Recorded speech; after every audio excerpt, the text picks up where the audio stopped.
Ladies and gentlemen, this is Gamertag Radio. Welcome to a brand new episode of Gamertag Radio. We have more and more content. Make sure to go right now to your favorite podcast platform and listen to our previous episodes. We have tons. I think it's like almost 20 episodes so far of different conversations about different games. We have interviews. We have a whole bunch of stuff. So make sure to check it out. Only on Gamertag Radio. This is your host, Danny Pena. Also joining me is Rihanna Manuel Pena. What's up, Ree?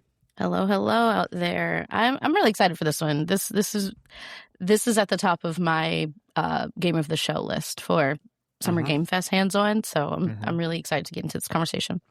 Yeah, this is one of mine too. One of my top games that I played too. So this is called Out of Words. It's an upcoming co-op platform adventure game that is developed by Kong Orange and Wired Fly. This game is published by Epic Games. Now, this version, we got to check out the Nintendo Switch 2 version. We went to the Nintendo booth. Thanks to Nintendo for giving us the opportunity. We got to check out a bunch of games, which we're going to be talking about in the future. But this is the one I feel like stood out a lot to us when we got to play the game. In the beginning, you play and there's like a tutorial of like things you do, the usual jump, push, etc. But you have to do it together. There's going to be moments in the game that there's puzzles that we have to figure out. Put it this way, we were just laughing, screaming, all this stuff during our sessions. Like even people were just standing there just looking at our gameplay because it was very, very cool. Just love the animation, everything about this game. And I think this is something that we could definitely be playing at the house because our kids are probably going to be loving this for sure once they see it. What do you think, Ree? Yeah, I think what's so special about this game is the amount of care that has gone into it. So in the game, you're playing as Danny mentioned, co-op, and it's cross-platform and online co-op as well. So you could either be sitting next to the person you're working with or across the world, and you could be on any device you prefer where the game is released. And this is, of course, on Nintendo Switch 2, which is what we played, but also PlayStation 5, Windows, Xbox Series, and Epic Games Store, I'm assuming, since it's Epic Games published. And as you are playing, it's these two characters. The premise is that you are lifelong friends and you're coming to that age in your youth where you're starting to develop different feelings for one another, but you don't know how to communicate about it. And so the entire game is set up where your characters don't have mouths because they don't know how to express their feelings to one another. And you're playing through an exaggerated, surrealist depiction of your inner turmoil and your inner feelings. And the world they've created is all handcrafted. And I can't explain that in the right way if you haven't seen it. So please look up some of the visuals for this game. Outofwordsgame.com is probably the best place to go for that. But they've created figurines. They're about the size of, let's say, a Barbie doll. And each piece of clothing they're wearing is handmade. Like each fiber of their hair has been placed. Like this is truly like handcrafted figures that are physically animated and captured in camera alongside real life diorama sets that are also handcrafted, hand painted. And to see that translated into not just stop motion, which we've seen in film, but also into an interactive media, into a game, is just mind blowing. It is such an incredible experience, and it's so emotional just because of how it looks, let alone the subject matter. And so you are immediately drawn in.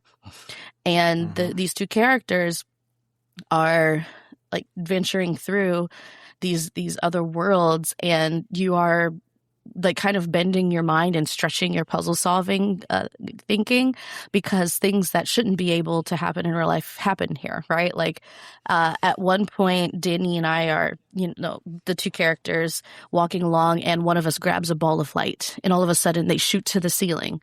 And you realize, oh, this ball of light reverses gravity for whoever holds it.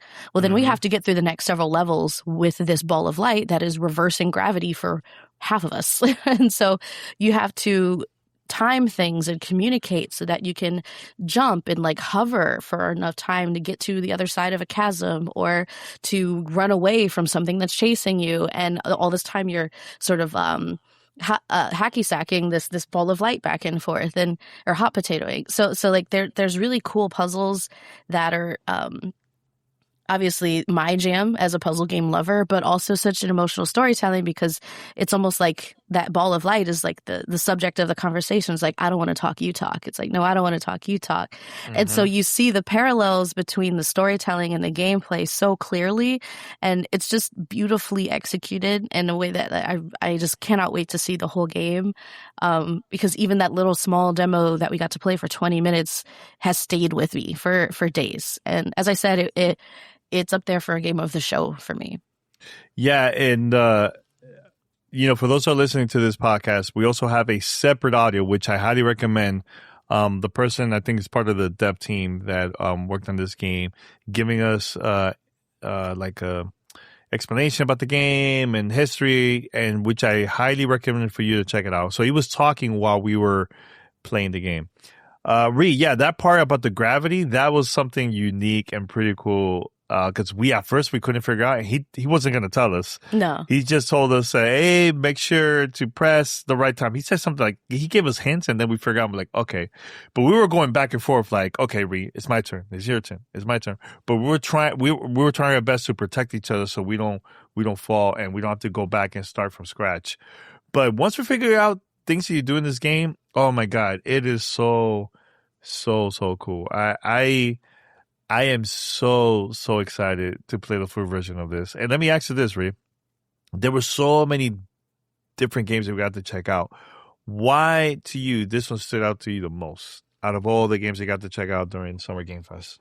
I think it's the storytelling. Even you just saying, we were going back and forth and trying to figure it out so that we didn't, fall and have to go back to the beginning and start from scratch. Like, if you think of that in terms of a conversation that you're scared to have, like, how real is that when you're going back and forth and you're trying not to mess up this conversation because you don't want to have to go back and start over? Like, that's so resonant. And the way that they've translated these difficult young adult feelings into gameplay is just something I've never seen executed this way before. And it's also very cute, and the puzzles are very clever. So on top of all of that, I actually asked in our interview, which if you check it out is absolutely mind-blowing, as Danny mentioned, I asked, what is the justification for making a game that takes so much time and care, and I'm assuming money, as opposed to, creating some assets in Unity and putting a rig on it and making this a traditional video game development process. And his response was, well, what we say is we don't think of what it costs, we think of what it's worth. And that was so impactful because that was deep. So some truth bomb there. And it's expensive. Like, this game, it was probably not as simple or cheap to make as it could have been if they had done different art style.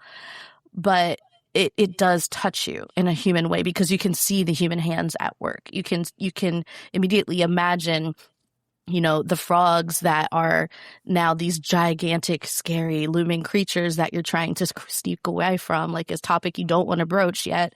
You're creeping around it, trying not to disturb it, is based on the frogs that they grew up with in their backyard. Like you can see the human connection so much clearer, and it makes the story feel that much more real.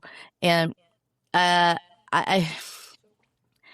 there are other games that have done similar things, but this one is just one that is stuck in my mind because you can see how much effort and personal story has gone into every piece of it. Yeah, I even mentioned this to the dev when we were playing. I was like, man, I can see this game winning awards. And he said, oh man, thank you. Sometimes they don't see it because they've been stuck in that bubble, playing and, working on the game. But man, from the outside to say that, I know he felt pretty good about it, man. So, and I'm glad that the game got delayed to early 2027. I think it clearly is the kind of thing that needs time. It needs time. Yeah, it needs time, but also it needs time, breathing room for all those games that come out in September and October and November. And this game coming out will be a lot easier to get attention to people because this is a brand new IP. So people are like, they don't know what this is. Yeah. They just know it's clay animation and so on, you know? So yeah, this is an awesome game that people should definitely check out once it comes out. And honestly, sure. the Switch 2 version, excuse me, the Switch 2 version looks amazing. Beautiful. It looks amazing. Absolutely Yep. beautiful. Played flawlessly, not a single issue. hmm Yeah. Anything else, Ree, before we go to the next game that we have to record? Yeah, more games like this, please. Developers, consumers, support these because they're great and they're something different and they tell really human stories and we need more of that. Awesome. All right, Ree. Thank you.